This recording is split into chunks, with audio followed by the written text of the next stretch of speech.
Pra variar, galera, a gente tem muito mais perguntas do que respostas. Isso é muito bom, pra falar a verdade. O que o Zoro quer com o Vegapunk?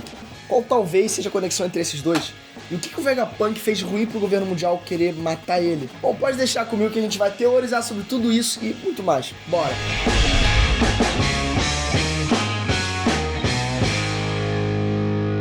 Ei, nerd, beleza? Eu sou o Breno. E One Piece aí emplacou mais um capítulo épico para ser um dos mais importantes dos últimos anos. E como o Oden não cansa de imitar e fazer a semana de todo mundo aí ser um pouco mais feliz, né, um pouco mais melhor, bom, eu não posso rolar muito, bora ir direto pra análise. A gente já começa aí com o Chapéu de Palha lá naquela situação de reféns do Vegapunk, ou do que pelo menos parece ser um dos Vegapunks, no caso. É muito louco pensar que essa meia dúzia de monstros aí gigantes seria uma ameaça aí pro Chapéu de Palha.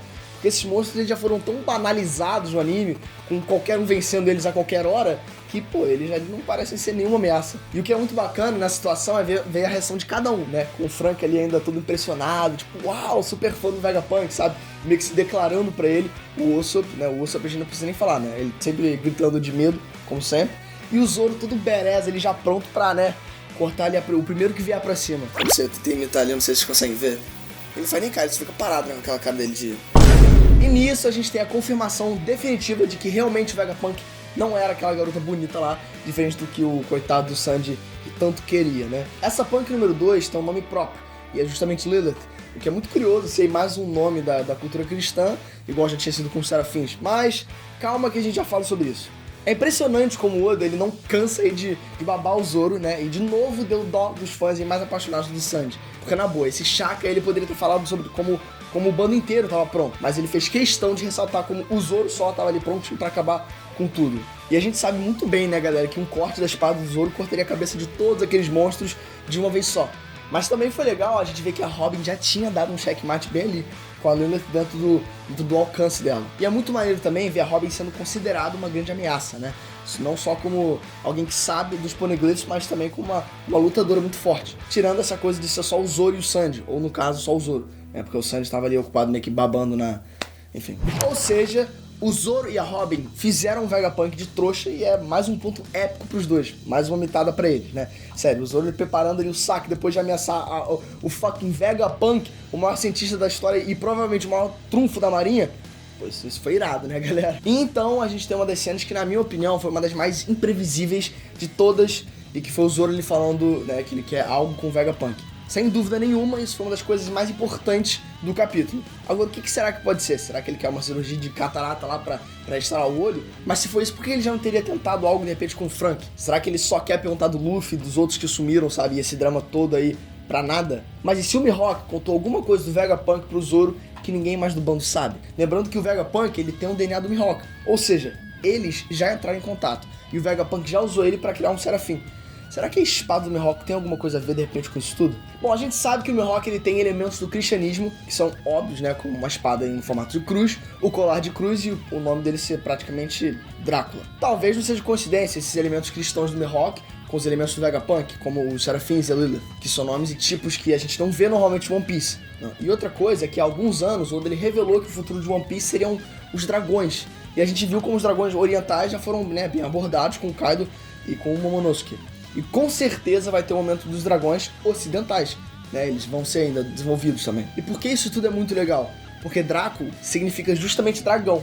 E o Vegapunk foi quem criou os dragões ocidentais pros Tenryubitos, que são os dragões celestiais. Mas quer ver como essa coisa aí dos elementos cristãos com o Vegapunk fica ainda mais legal? O Kuma é o pai da Bonnie. E ele foi transformado em ciborgue pelo Vegapunk. E aí a gente pensa o que o Kuma sempre... O que o Kuma ele sempre carrega debaixo do braço dele? Bom, pois é, se você falou a Bíblia, você acertou. E claro, pra completar, o Kuma ele é um revolucionário. E se você viu nas últimas análises aqui no canal, você sabe que isso faz um link com o Sabo, com o Caribou e claro, né, com o Dragon, outro dragão.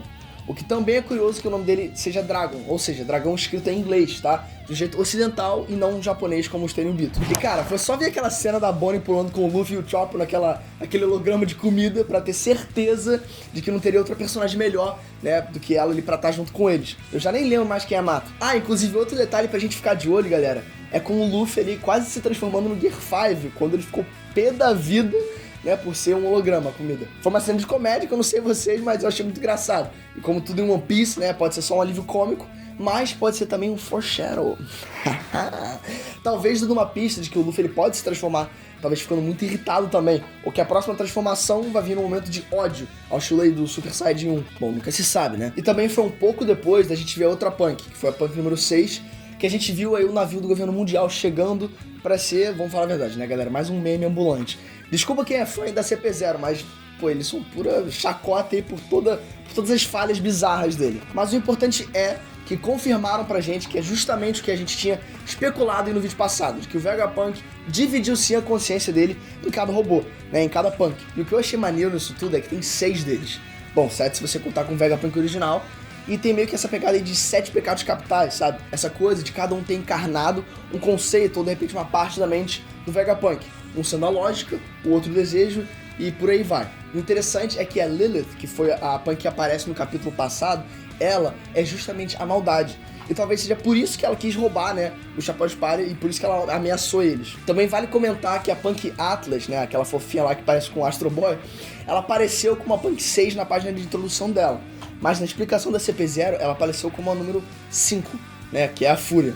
Provavelmente isso é um erro que na versão atualizada do capítulo eles vão corrigir e ela vai ser realmente a número 6 mesmo, que é a Desejo. E é nesse momento que a gente descobre que o grande plano do governo mundial é realmente matar o Vegapunk sem destruir nada do laboratório dele e acabar com essa palhaçada aí de invenção, sabe, de filosofia e de ciência. E galera, vamos falar a verdade, a gente sabe muito bem que o governo mundial age por métodos de governos ditatoriais e eles matam qualquer um que tenha grandes questionamentos ou que mostre de repente um conhecimento que ameace a soberania deles. E agora o Vegapunk já fez aí os Serafins pro governo mundial e, pô, já deu uma das armas mais fortes do mundo.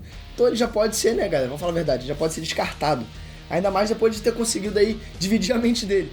Acho que esse lance dele dividir a consciência tem meio que ameaçado, sabe, muito o governo mundial. Porque o Vegapunk, ele conseguiu ficar muito mais autônomo.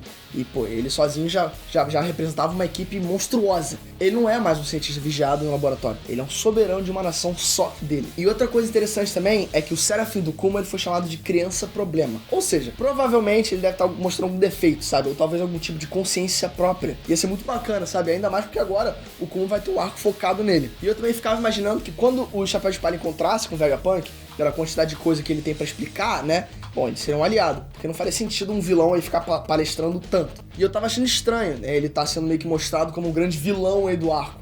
Mas agora com a CP0 indo pra cima dele, os Chapéus de Palha vão provavelmente proteger ele e o Vegapunk vai ser um aliado. E imagina, galera, se o Vegapunk entra pro bando do Chapéu de Palha. Nossa, imagina o cientista do Luffy.